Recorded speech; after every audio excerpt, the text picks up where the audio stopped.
wabarakatuh. Perkenalkan, nama saya Nadia Ayu Lestari dengan NIM B100220251.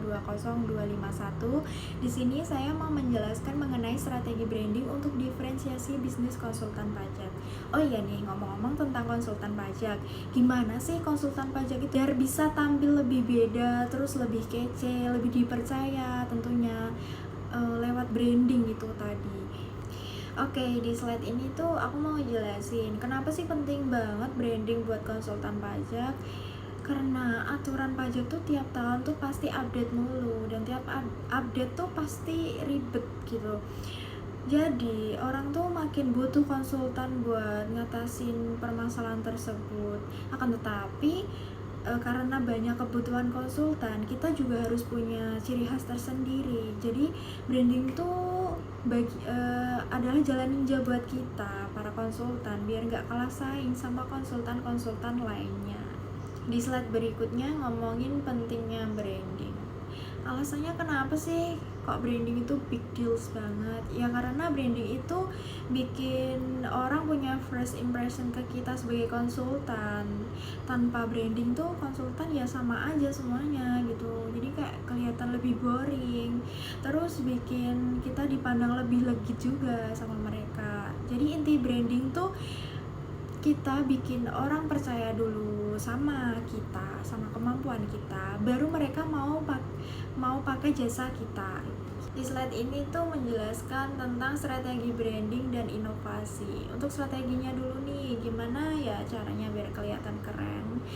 Yaitu yang pertama adanya brand identitas yang konsisten, seperti pemilihan logo, terus warna, gaya ngomong, seperti itu. Untuk yang kedua ada inovasi layanan berbasis teknologi. Jadi layanan yang dibuat tuh lebih modern dan gak jadul.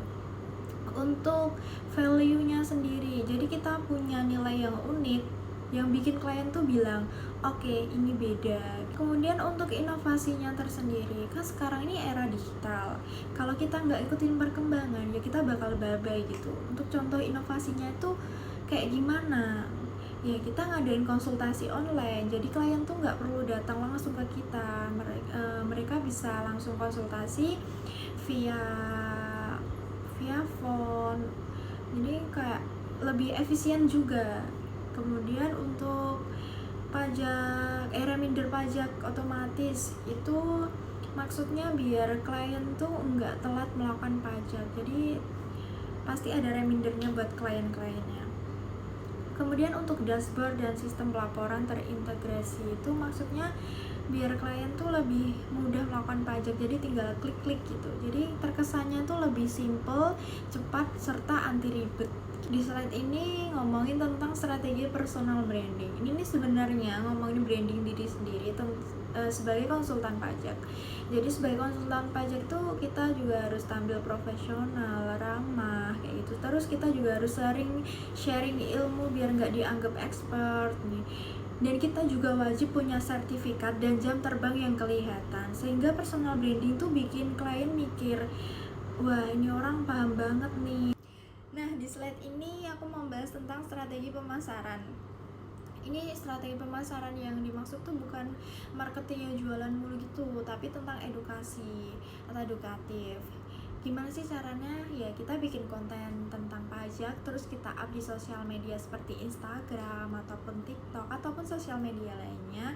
Terus kita juga bisa ngadain webinar, ngadain kelas pajak gratis, bisa kolaborasi antar UMKM, antar notaris, akuntan, dan lain-lain. Jadi kita tuh bukan cuma promosi tapi juga ngasih value. Nah, di slide ini dijelaskan tentang dampak sosialnya. Jadi branding yang bagus tuh bukan cuma buat bisnis, tapi juga berdampak buat masyarakat juga.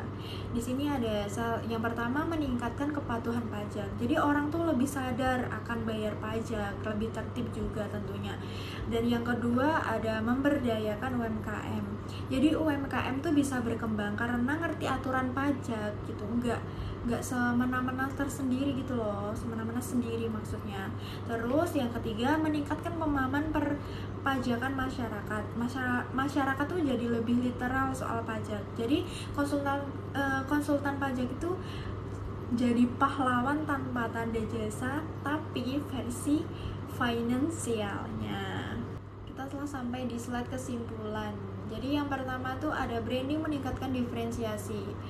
Dengan adanya branding itu penting banget buat jadi pembeda antar kompetitor satu dengan kompetitor lainnya. Terus yang kedua ada inovasi digital memperkuat daya saing.